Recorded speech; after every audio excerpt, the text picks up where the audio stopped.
বাংলাদেশের জামাত ইসলামী 19টি বিভাগে কাজ করছে। এর মধ্যে একটি বিভাগের নাম বাংলাদেশের জামাত ইসলামীর যুব বিভাগ। এই যুব বিভাগ কর্তৃক আয়োজিত আজকের এই সমাবেশ এবং র্যালি মহান স্রষ্টা যে আমাদেরকে সফলতার সাথে আয়োজন করার সুযোগ দিয়েছেন, এজন্য আল্লাহর দরবারে আরেকবার শুকরিয়া, আলহামদুলিল্লাহ। সম্মানিত ভাইয়েরা, যুবকদের রক্তের উপরে ইসলাম কায়েম হয়েছে। আবারও যদি বাংলাদেশে ইসলাম কায়েম করতে হয়, কোরআনের রাজ কায়েম করতে হয়, তাহলে যুবকদের প্রয়োজন। এই যুবকেরাই পারবে নির্বাচনকে সফল করা, সেই সাথে আমাদের ভোট এবং ব্যালট বাক্সকে পাহারা দেওয়ার জন্য যুব বিভাগ কি দায়িত্ব নিতে পারবে? আপনারা কি পারবে?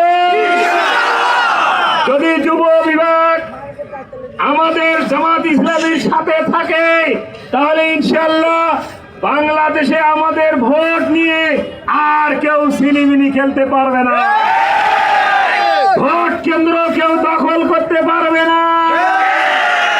আমরা ইনশাআল্লাহ আমরা ভোটাধিকার, সকল মানুষ তাদের ভোটাধিকার যেন প্রয়োগ করতে পারে, মানুষ যেন শান্তিপূর্ণভাবে ভোট দিতে পারে, এই জন্য যুব বিভাগ অতন্ত্র প্রহরীর মতো পাহারা দিবে ভোট সেন্টার।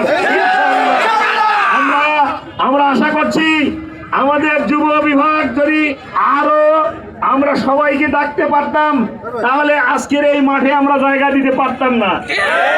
সময় আসুক, সময় আসলে আমরা আবারও আপনাদেরকে ডাক দিব। যখন আপনাদেরকে ডাক দিব, তখন কি আপনারা ডাক শোনার সাথে সাথে হাজির হবেন তো?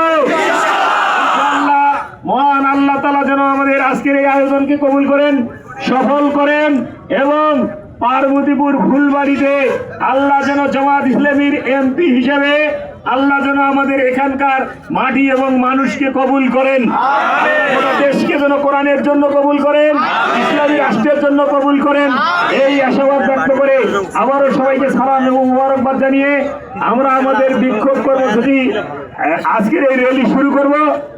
আমরা বলতেছি যে যাদের